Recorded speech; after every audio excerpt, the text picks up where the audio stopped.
welcome to Reimagined Bible Stories told differently. I'm so glad you're here. I hope you're having a great winter and staying warm. I'm having a great winter. The warm part, not as much. I have a great story for you today.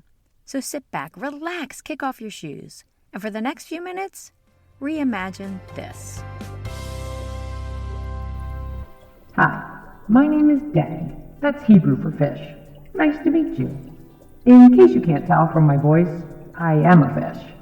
Oh, but I am no ordinary fish. Nope, not at all. I am an amazing fish. A fish that has an incredible story to tell. A fish tale, if you will. One day, I was swimming around in the Mediterranean Sea. It was a lovely day. Warm sun was shining above. The water was clear and blue, but suddenly, everything changed. Dark clouds covered the sun. The waves started getting choppy. If I swam near the surface, I could hear thunder. I had to go down deeper in order to get away from the rough water and noise. As I was swimming around, the craziest thing happened. An enormous fish ate me up, swallowed me whole. I guess that's a good thing. If he had chewed me up, I wouldn't be here to tell you this story. So anyway, there I was, sitting in the belly of this enormous fish. As if that wasn't bad enough, all of a sudden, I wasn't alone. And you'll never guess what was with me. Or should I say, who was with me? It was a man, a human man. You know, the things with two legs that walk around on land and can't breathe underwater. Anyway, there he was, his arms and legs all flailing around. I couldn't believe it. He was hollering something fierce. "Get me out of here," he'd say. Clearly, the giant fish did not listen. He just kept on swimming, swimming, swimming. I had never been this close to a human before, although I have heard of a mermaid who had a thing for humans, but that's another story for another day. So there I was, flopping around in the belly of the fish with this man, and he started talking to himself. He was like, "Wow, I guess I should have listened. God told me to go to Nineveh and tell people about him, but I didn't listen. In fact, I didn't listen, and I went in the opposite direction.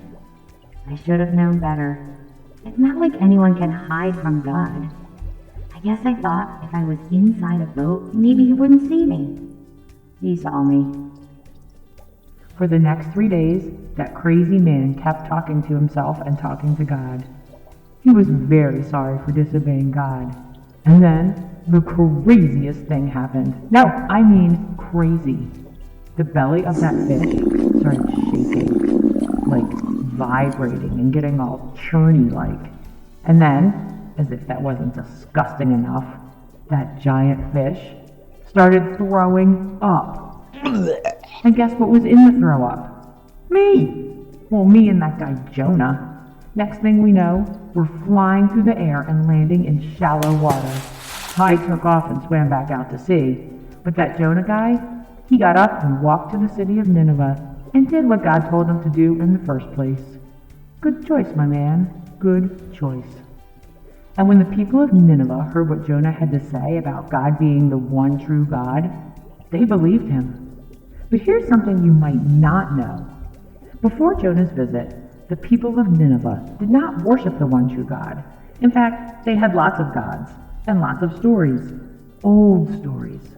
Stories about wise messengers who came from the sea, men connected to fish, teachers sent from the deep with words from the divine.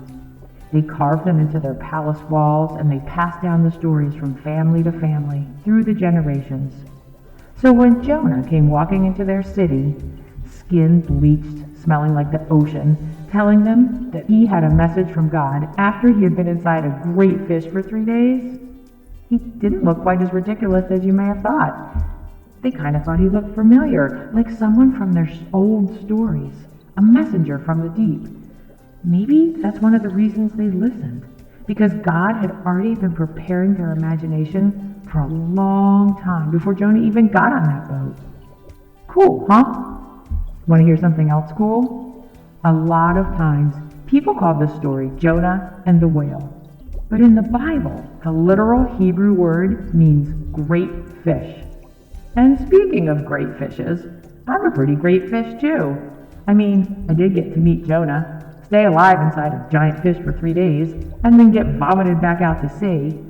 I wonder why I'm not in the Bible story. Thanks so much for listening, and I hope you come back again soon as we reimagine this. Bye.